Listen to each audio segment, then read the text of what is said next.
আমরা একজন মুসলমান দাবি করার লোক, আমরা এখনো পর্যন্ত সেটাকে আমরা গ্রহণ করতেছি না। আমরা দুনিয়ার মিথ্যা, আমানত, খেয়ানত, মুনাফিকত, আমরা সবকিছুতে আমরা সেখানে বদলি, দুনিয়া পাওয়ার জন্য আমরা সবকিছু করতে রাজি আছি।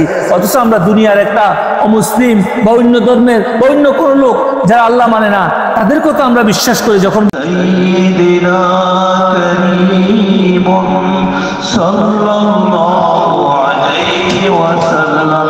তিনি মুক্তবাদ এই লেটার শুরু করার একটা পার্সি শেয়ার আনছেন, আমির খুসরু রহমতুল্লাহ হতে পারে পার্সিটা। তিনি লেখেন একার, কিন্তু তিনি লিখছেন নামি দানম কারামানম বদি সুরত গ্রেফতারম, নামে হিন্দু নামে মুসলিম নামে মুরতাদ নামে বদকারম। তিনি বলতেছেন যে আমি নিজেই অবগত নয়, আমি নিজেই জানি না যে আমি কে, আমার স্বরূপ কি, আমি কেমন দেখতে, আমি কি বান্দা, আমি কি হিন্দু, আমি কি মুসলমান, না আমি মুরতাদ, না আমি গুনাহগার। আমি এখনো নিজেরা নিজে বিচার করতে পারি নাই, যদিও আমি মুখে বলতেছি।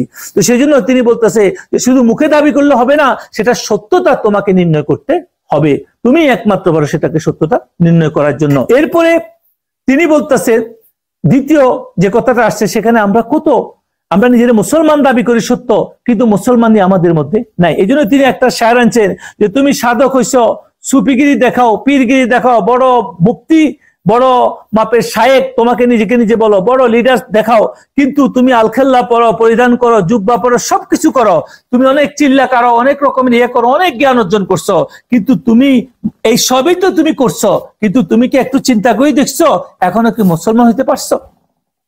এই বুজুর্গ বলতেছে। কেননা তিনি বলতেছেন দেখেন যে আমরা পৃথিবীর কোন যে এখনো আমাদের আল্লাহকে মানে না, অমুসলিম, আমরা যদি কোনো ডাক্তারের কাছে যাই, কারণ সে ট্রিটমেন্ট করে, আমরা যাইতে হয় ডাক্তারের কাছে। এখন একটা ডাক্তারের কাছে যাওয়ার পরে আমরা যদি ডাক্তার সাহেব আমাকে বলে যে আপনি এই খাওয়া ছাড়েন, এই জিনিস পান করা ছাড়েন, এই জিনিসগুলো আপনি ছাড়েন, তো আমরা কি করি? আমরা সাথে সাথেই উনি যখন বলে দিয়ে এটা আপনার জন্য ক্ষতিকারক, আপনি এটা ব্যবহার করবেন না, এটা খাবেন না, এটা পানাহার করবেন না, আমরা তার কথার সাথে সাথেই শুনি এবং আমরা ওই সমস্ত খাওয়া বর্জন করি। আমরা আমাদেরকে যদি বলে ডাক্তার সাহেব আপনার কোলেস্ট্রল হয়েছে, আপনার লিভারের সমস্যা, আপনি গোস্ত খাওয়া ছাড়িয়ে দেন, আপনি চর্বি খাওয়া ছাড়িয়ে দেন, আমরা সাথে সাথে সেটা শুনি। অথচ আল্লাহ পাকের পক্ষ থেকে 1,24,000 পয়গাম্বর এই পৃথিবীতে আসছেন, তারা আসার পরে একই দাওয়াত দিচ্ছেন। সেই দাওয়াতটা কি ছিল?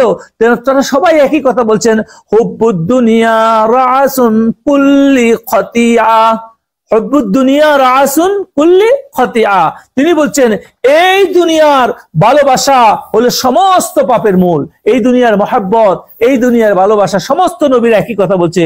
অথচ আমরা দিবানিশি রাত দিন এই দুনিয়াতে ফেমাস হওয়ার জন্য, এই দুনিয়া ক্ষমতা টিকে রাখার জন্য, এই দুনিয়া ক্ষমতা পাওয়ার জন্য, এই দুনিয়ার চাকরিকে আমরা আরো সম্মান করার জন্য, এই দুনিয়াতে বড় বিজনেসম্যান হওয়ার জন্য, এই দুনিয়াতে বড় নাম কান, বড় ডিগ্রি অর্জন করার জন্য, পৃথিবীর মানুষ আমাকে বড় পীর সাহেব বলো, বড় শায়েক বলো, বড় মুফতি বলো, কোটি কোটি মানুষের ভালোবাসা অর্জনের জন্য আমি এই দুনিয়ার পিছে এমন ভাবে দৌড়াইতে আসি, এমন ভাবে নিমজ্জিত হইয়া আসি যে আমার সব শেষ হয়ে যেতেছে, তারপর আমি এই দুনিয়াকে ছাড়তেছি না।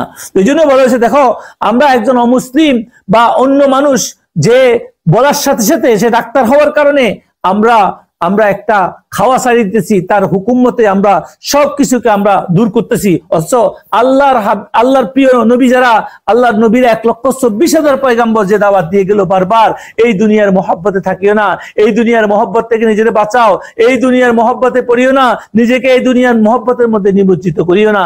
অথচ আমরা একটু কেয়ারও করতেছি না সেই কথা, সেই বিষয়টাকে। আমরা ওই নবীদের যে সত্য কথা আল্লাহর পক্ষ থেকে আসছে, সেটা আমরা একজন মুসলমান দাবি করার লোক, আমরা এখনো পর্যন্ত সেটাকে আমরা গ্রহণ করতেছি না। আমরা দুনিয়ার মিথ্যা, আমানত, খেয়ানত, মুনাফিকত, আমরা সবকিছুতে আমরা সেখানে বদলি, দুনিয়া পাওয়ার জন্য আমরা সবকিছু করতে রাজি আছি।